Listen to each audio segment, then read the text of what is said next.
will do my best.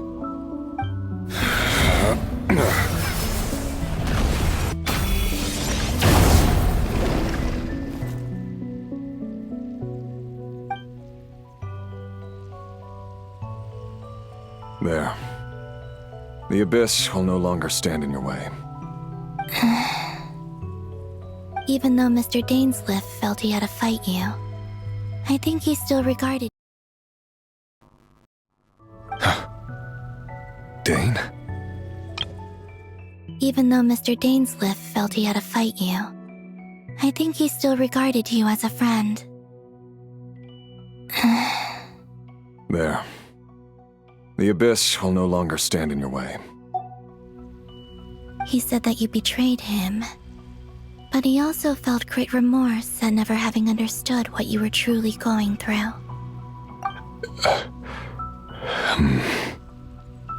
Why tell me this? Because... if he'd known that someone could take a message to you, I believe that's what he would have said. Thank you. It means a lot. I know this will sound strange coming from me, but... don't die, Moon Goddess. I can tell that you're determined to get out of here.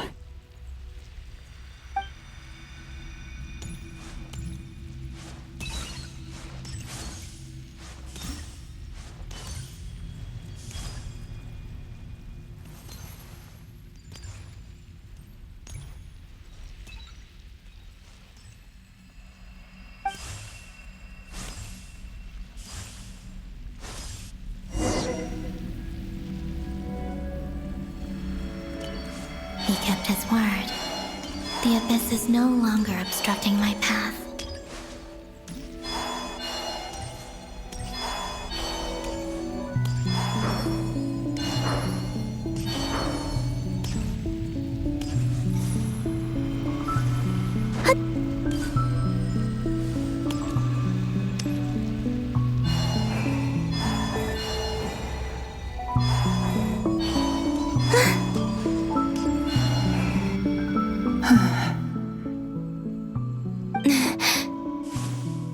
Is that the Lindis?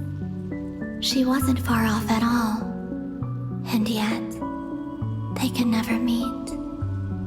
Hello, Miss Lindis. Who are you? How do you know my name? I've never seen anyone else here before. You can call me Columbina. I promised Rerir that I'd bring a message to you. Rerir? My Rerir? Is he well? He's doing better than he was. Better than he was, huh? Sounds like he's had a pretty rough time. Others have had a rough time on his account too. In many cases, their time ran out because of him. And I'm not just talking about the children of the Crimson Moon. So, things got worse before they got better. Could you tell me what happened, Miss Columbina? Are you sure you wish to know? Yes. This is my opportunity to learn the truth. No matter how hard it is to hear, I have to know. I admire your courage. However, time is short. I cannot stay here for long.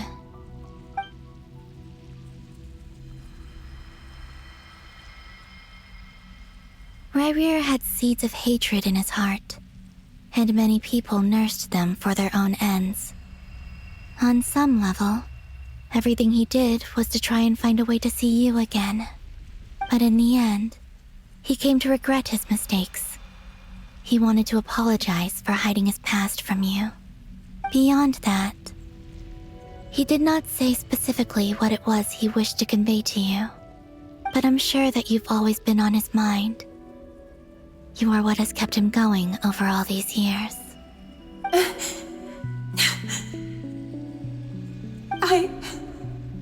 I'm sorry, Miss Columbina. This is so upsetting. I'm not sure how to put my feelings into words. It's all right. I understand. Well, that's everything from me. So, I guess I'll be... Wait. One moment. Time flows backwards here. The road ahead only leads further and further into the past. I know. I intend to reach the end of that road. Without a moon marrow, without the 3 moons' power, you won't make it far. Wait, unless... Are you one of the moon goddesses? You could say that. I see. I often think to myself, if life is like a train ride, why haven't I reached the terminus? Where am I even going? And it's not just me, it's this whole place. Wherever it is, it seems like it's existed forever. It's such a mystery. Where is it going? I must seem so ridiculous. I can't answer these basic questions, and yet I jumped right in here without hesitating, only to be torn apart the moment I entered by powerful energy currents. Only my soul remains now. Thinking back, I was suddenly overcome with fear and terror in that moment. Perhaps I too became bewitched by the abyss. I may have been the leverage it needed to control Rayrir. I used to be a researcher at the Universitas Magistrorum in Conria, researching the iridescent moon's marrow. Eventually, I came to the conclusion that time in here flows in reverse. Rayrir was one of the Venster King's retainers. With me, he was in an impossible position. It plagued him constantly. I wanted to help him escape his lot in life. I wanted him to be happy, so I thought I'd use this place to return to the past. At the time, I thought I could just go back to the day that the Venster King first found the prince. It was only after meeting the prince that the Venster King started going too far with his research into the abyss. That was the day all of our woes began. I thought I could stop the king from ever meeting him and solve everything. I couldn't kill the Venster King himself, so I had to find another way to save Rayrir. That's why I wanted to go back, to kill the person who had brought new possibilities to our realm. I'm sure it was a futile endeavor, but the abyss probably enhances the basest human desires. So I naively hoped I could change everything. But I was simply too weak. Like a speck of dust against the whole universe. Look at me. I didn't even survive the journey here. Not physically, at least. I know I'm never getting out of here. But you're different. You can make it, and I want to help you. I owe you that much. How do you plan to help me? Have you noticed the golden energy that exists here? Based on my past research and my observations since coming here, I believe they carry you forward faster. I can share what I've learned and help you understand the pattern in which this energy appears.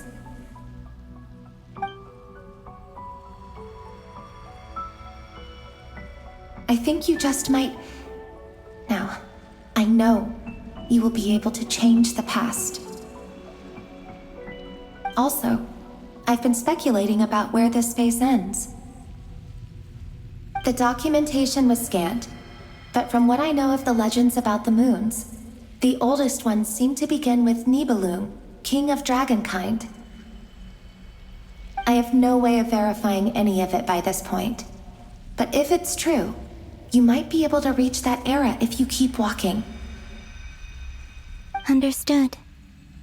Thank you, Miss Thelindis. I'm the one who should be thanking you. If you hadn't entered this realm of everlasting death, what use would my deductions be? Thanks to you, they have some meaning. About Rayrir, I'm so sorry. For everything. It wasn't your fault. That's not true. Because we both feared bringing trouble upon each other, neither of us ever told the truth. And that dishonesty sealed our fates. But enough about that. I wish you a safe journey, Miss Columbina.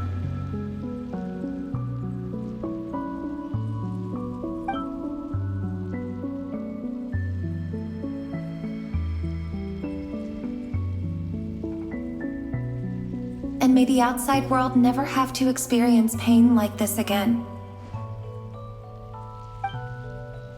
Rayrir, you're there, aren't you? I cannot see you, because you exist in the future. I expect we'll be trapped in this prison of space-time for all eternity. But please, gaze upon the past, and then sit for a while. Let's find a place to sit down together, just like we did when we first met.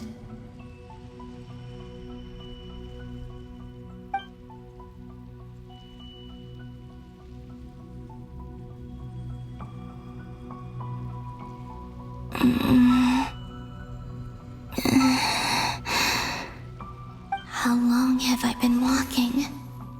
How much further till I reach the end? Is there even an end to be found? Everything's getting blurry.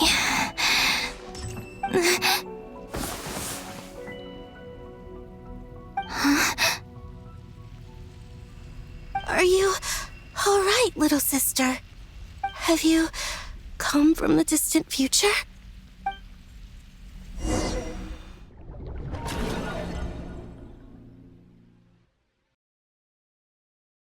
So, how exactly did the moons just disappear? Shouldn't it be a little harder to get rid of major creations like moons? The world is a vast and ancient place. On a certain scale, all life lasts for but a fleeting moment. Miss Nicole explained that the moon goddesses likely perished in the War of Funerary Flame. The moons themselves were also destroyed at that time, save for the Frost Moon, from which a new moon goddess was later born. Am I missing something then? 'Cause the stories say that the moon goddesses were born on the moon, but doesn't Columbina say she was born in Nodcry? Huh, you're right! Why do their birthplaces differ? What's the difference between the two generations of moon goddesses? Also, remember what Sandrone said? Her scans detected 4 moons. In other words, 4 moon marrows. Technically, the result of the scan means that 4 moon marrows were detected and positively identified as moons in that moment. In other words, this piece of information alone isn't enough for us to know how Miss Columbina is doing right now. Yep, we have no way of staying up to date on whether she's dead or alive. She's on her own for now. But at least she's trying her best to get back to us. Yeah. She's a tough cookie. And a sore loser, too. We have to trust that she'll find a way. Because we really need her power. As much as it pains me to say it, we've got no chance of beating Dottore in a straight-up fight. He's much too powerful. It wouldn't even be close. That maniac is going to devour everything in his path until he reaches us. We need to find someone or something that can stop him before he does anything worse. I'll be frank. Our only hope of defeating this false god is with a real moon goddess on our side. I'm not just saying this because Columbina's a friend and I want her back safe and sound. It's just the truth.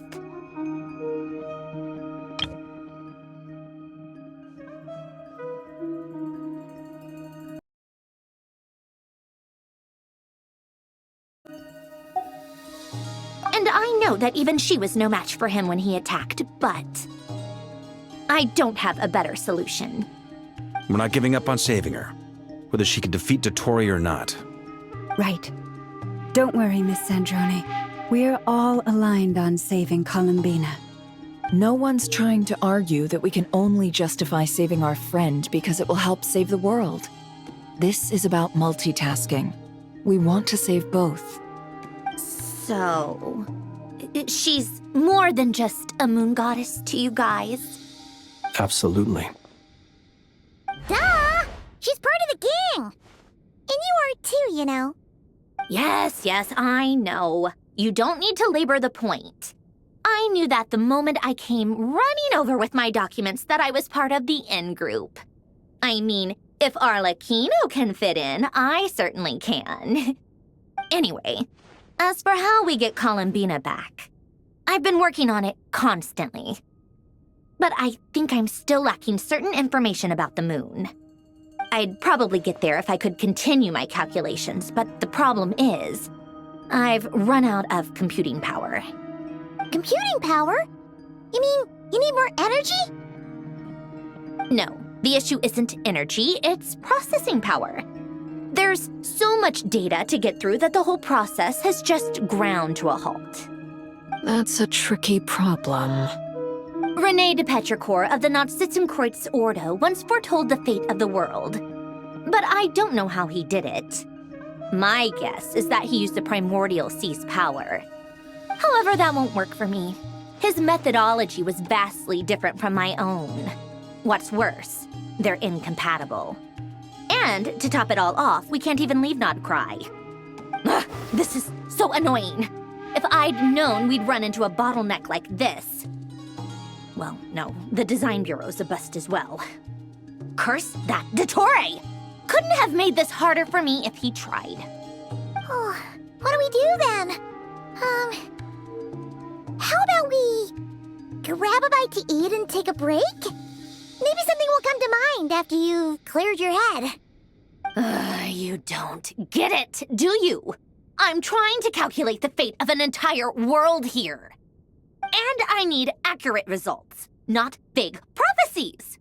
Where the heck am I gonna find the computing power for that? Anyway, time to shelve the discussion on technical difficulties. Being a killjoy isn't very ladylike, after all. Either way, we've done what we can. Rest well, everyone. Remember to let us know if anything new comes up. Haggai? Is he hinting that we should talk outside? Let's go somewhere a little more private.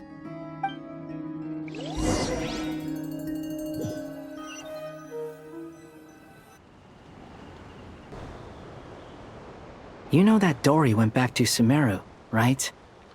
Yeah. She mentioned she was planning to head back. Things aren't looking good for Nodcry. She's gone to spread the word so that Sumeru has a chance to prepare for the worst. From what I know of Dottore, there are two possible reasons why he hasn't made a move yet. One is that he's still working through some kinks in his new powers. The other is, he wants to see how we're going to react. He'll easily devour everything eventually, so I guess he's in no rush to make it happen. The first false god he made was me. Now it's his turn.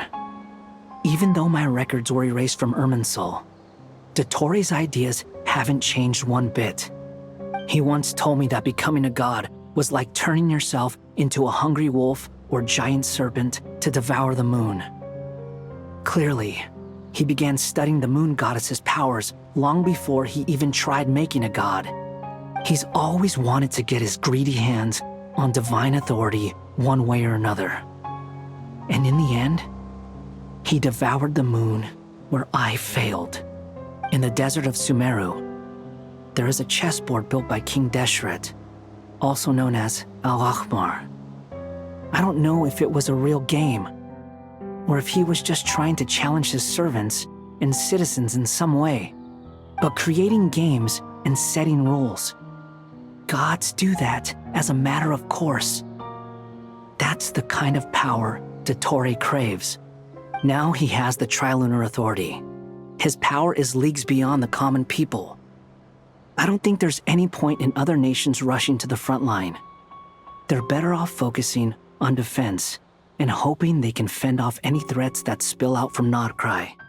Either way, Dori will inform Lesser Lord Kusanali, and she will contact the other gods in turn. The Seven will have some recourse available. If nothing else, their protection should keep the rest of the world from descending into chaos as quickly as Nodcry has.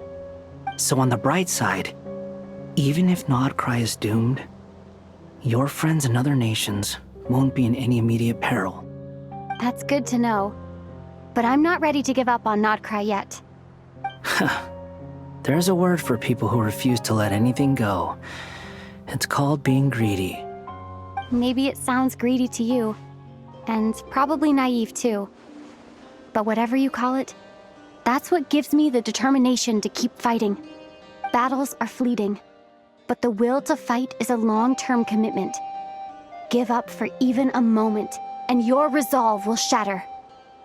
Why do you always feel the need to do the right thing? No one is born to be a savior. I mean, who's gonna criticize you if you fail or give up? Don't take this the wrong way, but Dottore said something similar to me. I guess the Fatui attracts people who don't believe in saviors. Not necessarily. It's less about belief for me. I just want to know how determined you really are. After all, I don't owe anything to anyone else here. Only you. You look kinda worried. If your arch-nemesis was about to achieve their ultimate goal, I think you might feel a little worried too. That's true. Dottore is about to become an omniscient, omnipotent deity. That's gotta be a bitter pill to swallow. Still, you're calmer than I expected. Obviously. I have to admit that my past self was a reckless fool who misunderstood not only the point of revenge, but how to achieve it. And as much as I want my vengeance, I know I'm not gonna get it by acting alone. If the world's taught me anything, it's to think before I act. Too bad it never taught me any other virtues, though. So, I am going to destroy Dottore, no matter what it takes. So, what's your plan? I'll get to that. First, tell me, what do you think of Sandrone? Just like Paimon said, she's a friend, part of the gang. How much do you trust her? This is a serious question.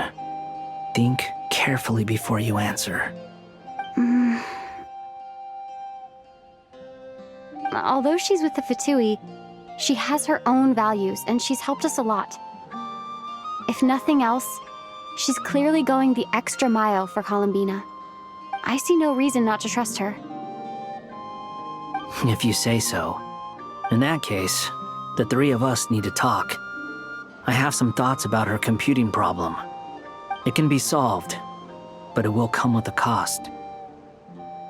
How much? If I can afford it, I'll cover it. Sometimes your heroism really backs me into a corner. You know that? Come on, let's go talk to her.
Miss Androne, Traveler.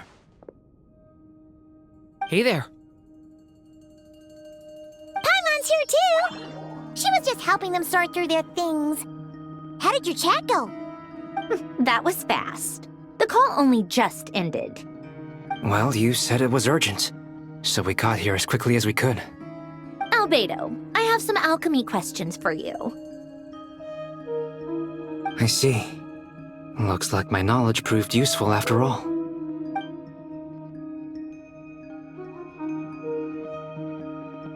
If I might ask, what is the end goal for the modified formula you'll be using? I needed to predict the future of the entire world. But I've run into some teething issues since trying to implement Renee's theory of the 4 Orthants. I see. I'll have a look at it. Still, computing power is the real issue here. How do you plan to solve it? About that, it's been sorted. Oh, with the Traveler's help? Actually, you're not wrong. She found the person with the solution. Was it Hat Guy? Yeah, it was him. Wow! Go Hat Guy! Seems like all that time studying at the Academia is paying off big time.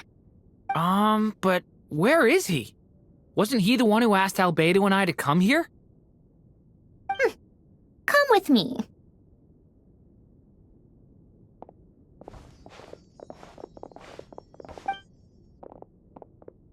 Hat Guy? What's happened to him? Hat Guy! Can you hear us? No response. I guess he's in hibernation. Hat Guy mentioned that he was a puppet.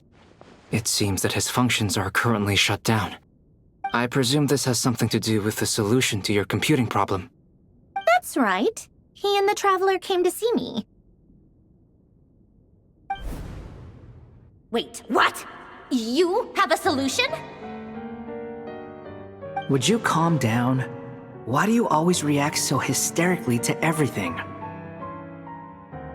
Excuse me? How would you know? You shouldn't be so quick to judge complete strangers. It's very bad manners. Oh, please. It doesn't take that long to figure out that you have a temper. Where does a mere student get that kind of confidence? I've actually published more papers than you. Not that status counts for much. Even Paimon's applied for academia admission. Huh? Are you serious? See? This is why I can't be bothered to explain myself. She recognizes no one's skills but her own. Okay, fine. I'll hear you out. So, tell me, how do you propose to solve my computing power problem? This world itself is constantly processing all kinds of information. If it's the world's future you're trying to calculate, you need a processing device that's designed to cope with that volume. Easier said than done. Only Irminsul can handle that kind of... Wait, is that what you're suggesting? But surely we can't just plug my formula directly into the ley lines. You should be able to tell that I'm not human, right? Yeah, I noticed. The technology, though, seems pretty ancient. Very different from Pontaine's. It's a completely different system. Conrian, to be precise. I'm what they would have called a puppet. Puppets need an energy source and processing power. The artisans who built them sought out the materials most suited for that purpose. You? Do you mean... The Traveler and I have talked it over. She's willing to vouch for you. So, I'll allow you to borrow my core for your calculations. It was built using wood from a silver-white tree, which makes it a small part of Irminsul. Sonrian technology and Irminsul wood. Who in the world could have built you? Are you sure about this? A puppet without its core will cease functioning completely. And if it's left in that state for too long, it might not recover. You could die if you do this.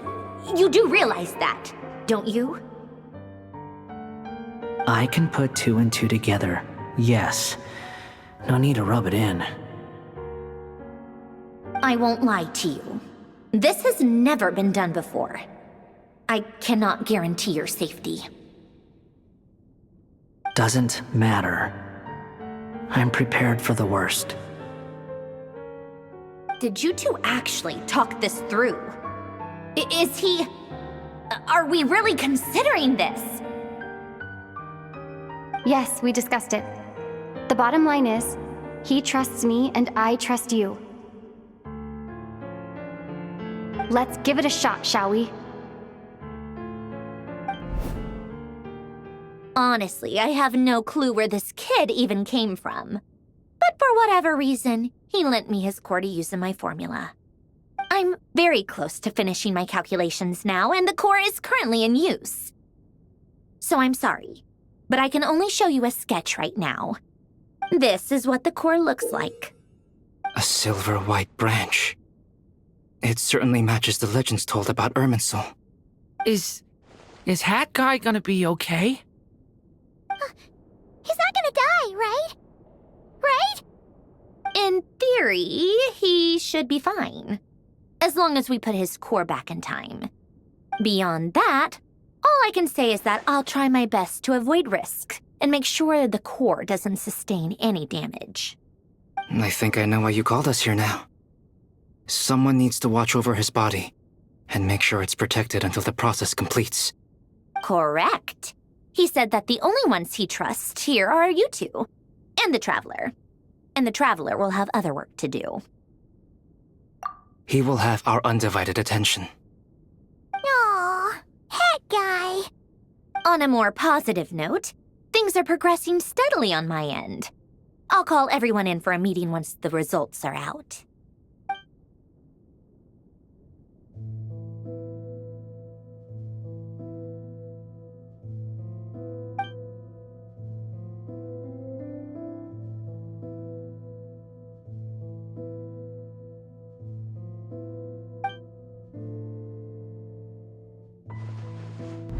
The worst case scenario with the core removal is either a system reset or a total loss of function. But I'm not afraid. A quiet death should have been my fate long ago. A core is completely different from a heart. It's like another vital organ entirely. I never believed it could be a true replacement for what I sought. But in the end, it turns out the core was more useful to me. Pretty funny when you think about it. It's like the punchline of my entire life. Do you think there's any difference between a puppet and a human? If not, then this would just be another samsara. I have already experienced both a past life and a next life.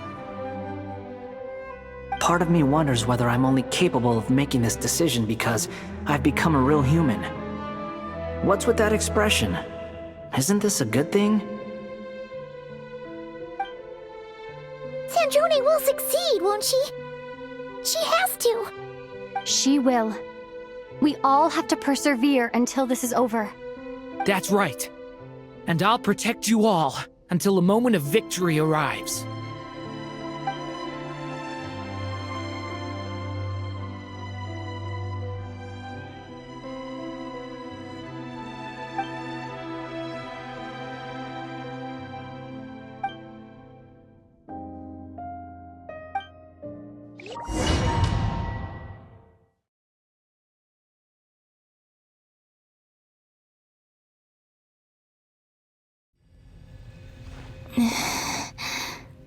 Who are you? Call me Sonnet. You have the same power as Canon. Sonnet. So, you're the goddess of the iridescent moon? Oh, goodness. You recognize me? Well then, what's your name? Columbina. Columbina Hyposelenia. Hyposelenia? What a lovely name. Did you choose it yourself? It was a joint effort between me and my friends. Friends? You mean your friends in the heavens? Huh? Oh, sorry. You must be exhausted. I apologize. Hang in there. Let me introduce you to my older sisters. Do you mean the other two moon goddesses? Arya and Canon? Wow, you sure know a lot. Hey, does that mean that our story goes on into the future? Oh, I guess that wasn't the best question to ask. It's alright. We were prepared for that possibility. You could say we were too prepared. I can't even remember how long my sisters and I have been here by this point. When did you get here? How long has it been?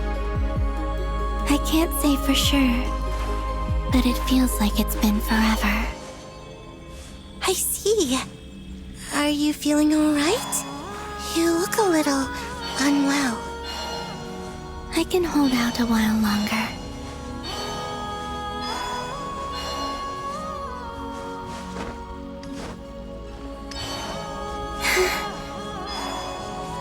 We don't have far to go. The place where my sisters and I are based is just up ahead.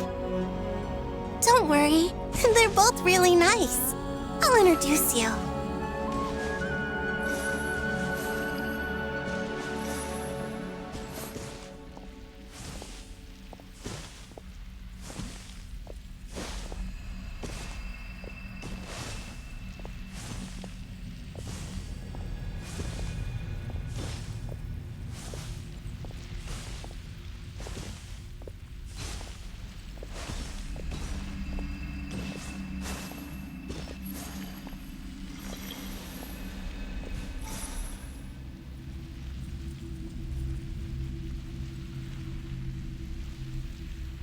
Sisters! I'm back! And look who I've brought with me!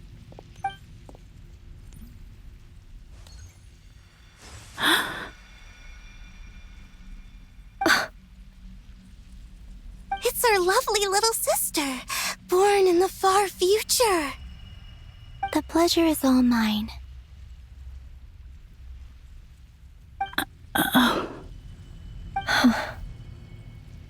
Allow me to introduce you to Columbina Hyposelenia.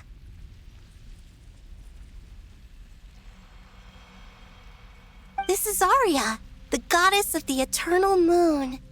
And this is Canon, goddess of the frost moon.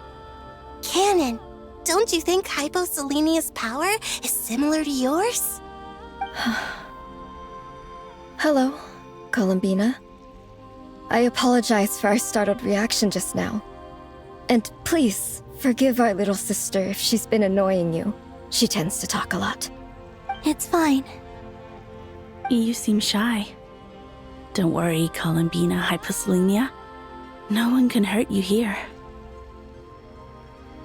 Could you tell me where here is? Please. I must know.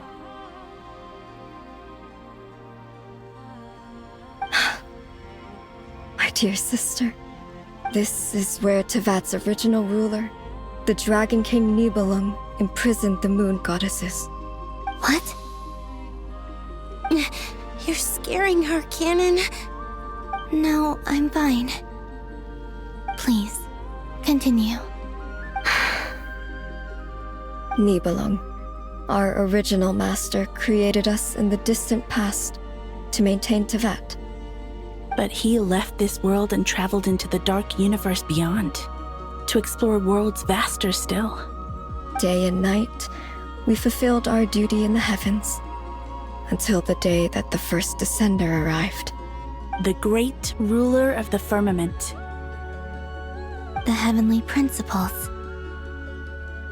Is that what later generations call them? I see.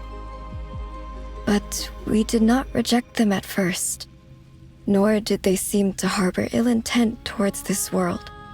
We coexisted in peace. They were like a guest in our home. Slowly, however, we came to realize that our guest had a growing desire to change and dominate the world.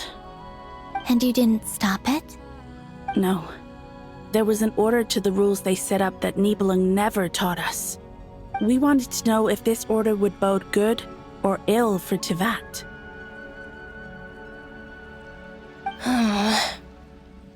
All right.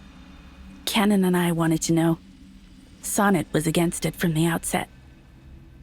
Later, we discovered that this great ruler of the firmament bore an almost paranoid hostility toward the desire of certain life forms to seek power.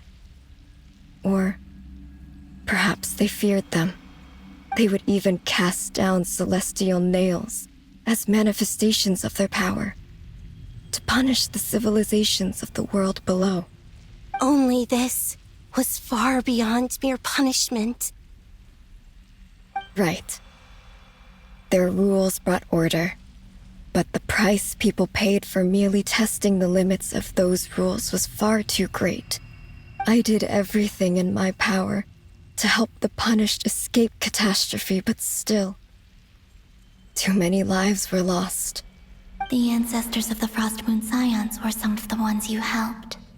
But just when we had decided to take countermeasures, the Dragon King, Nibelung, returned. And so began the War of Funerary Flame. So, that's the name the world gave that war in the future.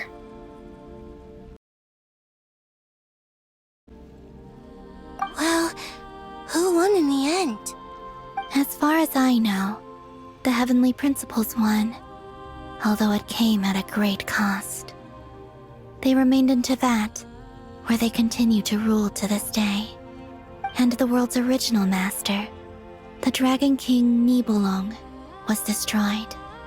And what of the moons? Are there still 3 moons in Teyvat's skies? You can tell us the truth, Columbina. We know we are but remnants of a bygone age. We are prepared for the answer. Only the Frost Moon remains. But it has been cast beyond the false firmament by the Heavenly Principles.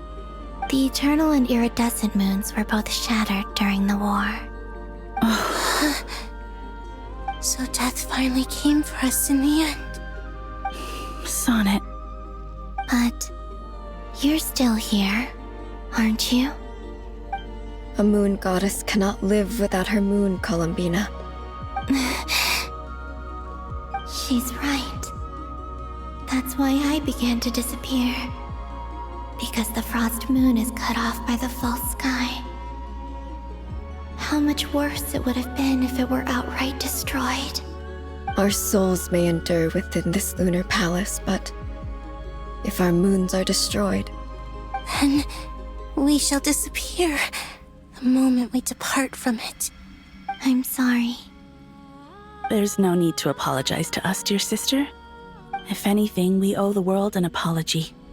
If only we'd decided to act sooner, rather than arguing amongst ourselves. All the more reason not to spend this time in regret and repentance. Instead, we should focus our efforts on how we might help our future sister. Sorry? Don't you see, Columbina, your story is not yet over. Is that not why you are here?